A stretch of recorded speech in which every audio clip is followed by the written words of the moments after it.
નમસ્કાર મિત્રો, હું છું સંજીભાઈ ગઢિયા, કવિ મુરલી અને આંતરરાષ્ટ્રીય સંગીતકાર જૂનાગઢ ગુજરાતથી. આજની શબ્દોની સરિતામાં મારી લખેલી બે નવી ગુજરાતી કાવ્ય રચનાઓ લઈને તેનો પાઠ કરવા માટે ઉપસ્થિત થયો છું. તો મિત્રો, આ કાવ્ય રચનાનું રસપાન કરવા માટે આપ સૌ સાહિત્ય પ્રેમીઓનું આજની શબ્દોની સરિતામાં હું હાર્દિક સ્વાગત કરું છું. હવે મિત્રો, આજની કાવ્ય રચનાનું ટાઇટલ છે સુમસામ મહેફિલ. આ પ્રથમ કાવ્ય રચના છે. હું આ કાવ્ય રચનાના શબ્દો આપને સમક્ષ પ્રસ્તુત કરું છું. આપ તેને પ્રેમથી સાંભળો.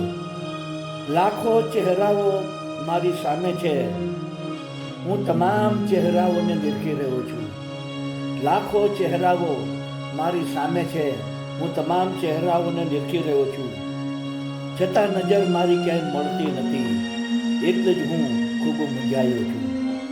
છતાંય નજર મારી ક્યાંય મળતી નથી, એટલે જ હું ખૂબ મૂંઝાયો છું.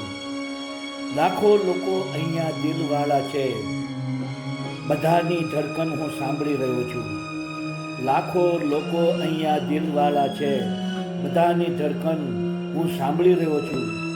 છતાં આ દિલ ક્યાંય મળતું નથી, એટલે જ હું પથ્થર દિલનો છું. છતાં આ દિલ ક્યાંય મળતું નથી, એટલે જ હું પથ્થર દિલનો છું. લાખો લલનાઓનો મેળો જામ્યો છે, હું ઈશારા કરીને બોલાવી રહ્યો છું. લાખો લલનાઓનો મેળો અહીંયા જામ્યો છે, હું ઈશારા કરીને બોલાવી રહ્યો છું. છતાં કોઈ મારી પાસે આવતું નથી, એટલે જ હું શરમ અનુભવું છું. છતાં કોઈ મારી પાસે આવતું નથી, એટલે હું શરમ અનુભવી રહ્યો છું. લાખો તારાઓ જગમગી રહ્યા છે, હું પ્રેમની મહેફિલ જમાવી રહ્યો છું. લાખો તારાઓ જગમગી રહ્યા છે, હું પ્રેમની મહેફિલ જમાવી રહ્યો છું. છતાં મહેફિલ સુમસામ છે મુરલી, એટલે જ પ્રેમ માટે તડપી રહ્યો છું. છતાં પણ મહેફિલ સુમસામ છે મુરલી, એટલે જ હું પ્રેમ માટે તડપી રહ્યો છું. એટલે જ હું પ્રેમ માટે તડપી રહ્યો છું. એટલે જ હું પ્રેમ માટે તડપી રહ્યો છું. તો મારા નયનોના આયનામાં તસવીર તેની વસેલી હતી. મારા નયનોના આયનામાં તસવીર તેની વસેલી હતી. હું તેને મિટાવવા ઈચ્છતો હતો, પણ તે હર પળ મને નજર આવતી હતી.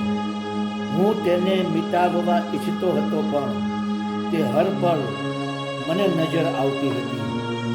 મારા અતિ કોમળ હૃદયમાં ધડકન તેની સંભળાતી હતી. મારા અતિ કોમળ હૃદયમાં ધડકન તેની સંભળાતી હતી. હું તેને અટકાવવા ઈચ્છતો હતો, પણ તે પ્રેમનો તાલ મેળવ્યા કરતી હતી. હું તેને અટકાવવા ઈચ્છતો હતો, પણ તે પ્રેમનો તાલ મેળવ્યા કરતી હતી.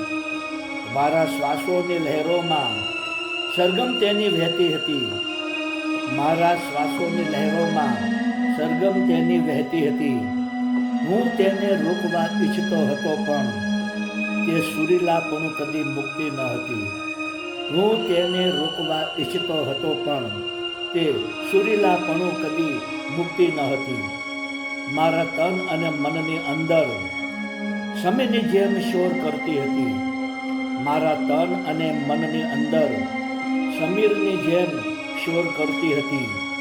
મુરલી તેને ભૂલવા ઈચ્છતો હતો, પણ તે રોમ રોમમાં હંમેશા લહેરાતી હતી.